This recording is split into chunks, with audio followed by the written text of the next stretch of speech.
Alors, Marcel, Christophe, cette conférence à WebMix. Ah ben ça a mixé fun, hein, vraiment. On a parlé des MOOC.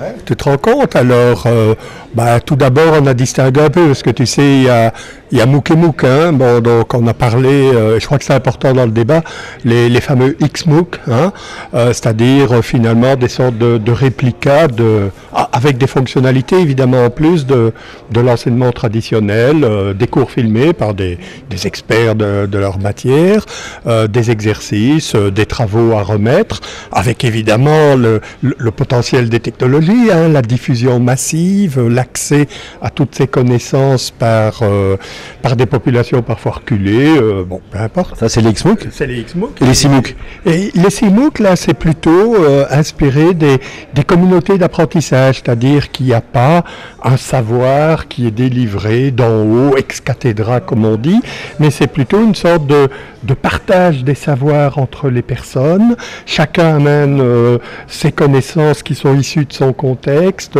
Certains synthétisent ce travail dans leur blog. Il y a une sorte d'évaluation par les pairs, parce que chacun donne son avis sur la production. Et donc, on est beaucoup plus, oui, effectivement, dans les communautés d'apprentissage, peut-être enfin une émanation de l'intelligence collective ou quelque chose comme ça. Donc, dans les deux cas, des choses extrêmement intéressantes, mais comme je le dis souvent, des potentiels. Et qu'est-ce que les humains vont faire avec ça? Ben, c'est l'avenir qui nous le dira. Quel sera l'avenir des campus? Alors Christophe, ça t'inspire quoi? Pardon? Ça t'inspire quoi? Moi, ça m'inspire. D'abord, est-ce qu'on est vraiment dans le MOOC, dans le multi-massif? Ouais. J'ai pas vu des centaines de milliers de personnes arriver au bout.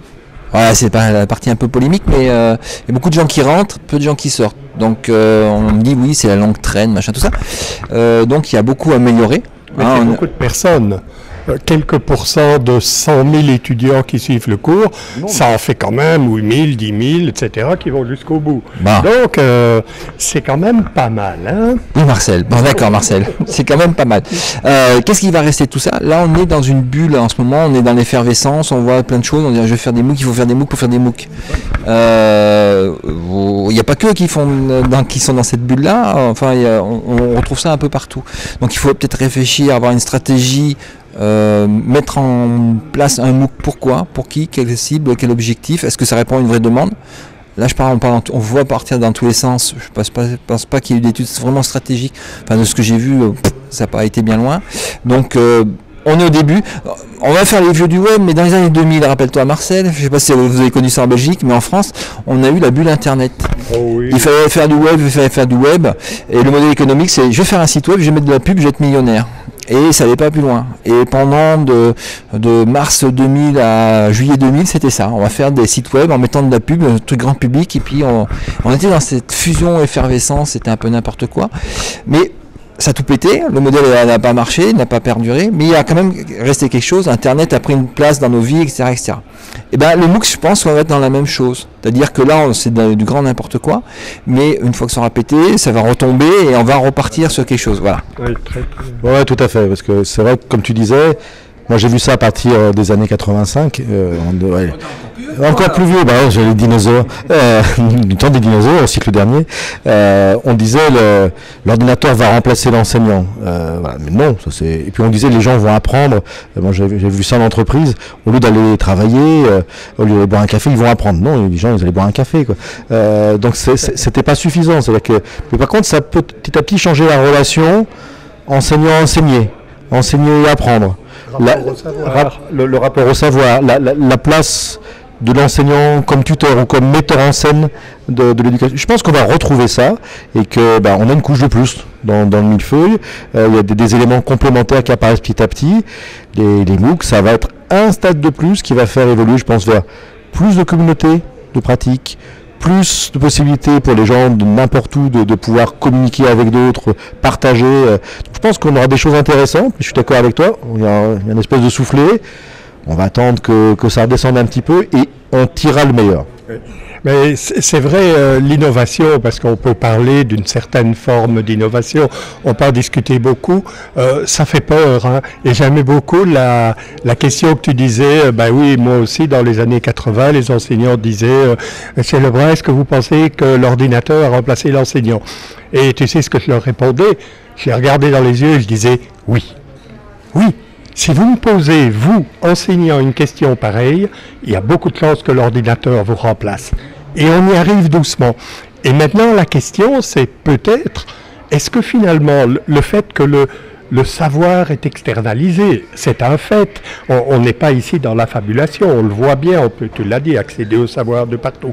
D'autre part, que les apprenants, j'ai bien dit les apprenants, s'entourent d'environnements avec des outils technologiques qui leur permettent d'accéder à l'information, de l'agréger, de la partager, etc. La grande question, c'est, Monsieur Lebrun, est-ce que vous pensez que les MOOC vont faire disparaître le campus? Oui.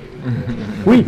Si vous me posez une question pareille, si le campus se réduit à un lieu où, et c'est encore majoritairement le cas, on distribue les savoirs, il y a beaucoup de choses qui vont disparaître. Par contre, une occasion historique nous est donnée, comment allons-nous la saisir, de repenser le campus comme un lieu de rencontre, comme une sorte de CMOOC, de MOOC connectiviste, mais ancré localement dans la région, dans le pays, dans les communautés, qui va réinvestir quelque part les savoirs des XMOOC dans des problèmes concrets. Je ne vais pas parler des Learning Clubs, n'est-ce pas Jean-Pierre?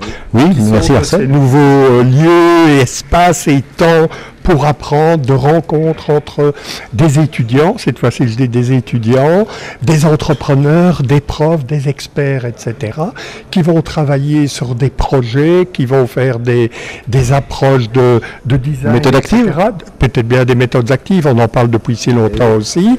Eh bien, alors oui, les campus vont rester. Alors, s'il vous plaît, arrêtons peut-être de parler des XMOOC, des CMOOC. Ils sont tellement bien lancés, ils vont continuer tout seuls. Et mettons ensemble des personnes qui vont réellement repenser, refonder, comme on dit ici, le campus, c'est-à-dire redonner de la vigueur à l'espace-temps de la rencontre, qui fait que de temps en temps, c'est vrai que nous communiquons par Skype, Facebook, je sais tout ce que tu fais, tu sais tout ce que je fais, mais quand on se rencontre, c'est quand même mieux. C'est quand même plus sympa. Alors, voilà un peu pour moi la véritable question dans cette problématique. Tout à fait. Avec des nouveaux rôles aussi pour les enseignants, peut-être. Moi, j'aime beaucoup ce que mon regretté ami Jacques Nemarque disait. Il faisait la parabole du théâtre. On passe de l'époque où le public était dans la salle et l'enseignant était l'acteur sur scène, à un moment où l'enseignant devient metteur en scène, où on demande au public de monter sur scène. Oui. Et parfois on me dit, oui mais tout ça c'est de la rêverie pédagogique. Mais non, quand on exploite par exemple des formules de classe inversée, là, et là on parle de l'inversion des rôles, des rapports au savoir, etc. Et où le prof, moi, je suis assis dans l'amphi et j'écoute ce que mes étudiants ont trouvé. Bien sûr que je suis là pour leur apporter mes connaissances, mon expérience et tout, mais les autres dans la salle aussi. Alors voilà des occasions de développer des compétences en communication, en esprit critique, en travail d'équipe, etc. Arrêtons de parler des compétences et faisons-le, quoi. Merci, on était à Webmix Conférence. Merci Christophe pour la technique et merci à vous deux pour avoir participé à cette belle table ronde. Tu vas me remplacer pour les causeries maintenant. Ouais, non, attends, tu m'as donné le micro, c'est fini, je te rends témoin. Merci, à la prochaine. À la prochaine.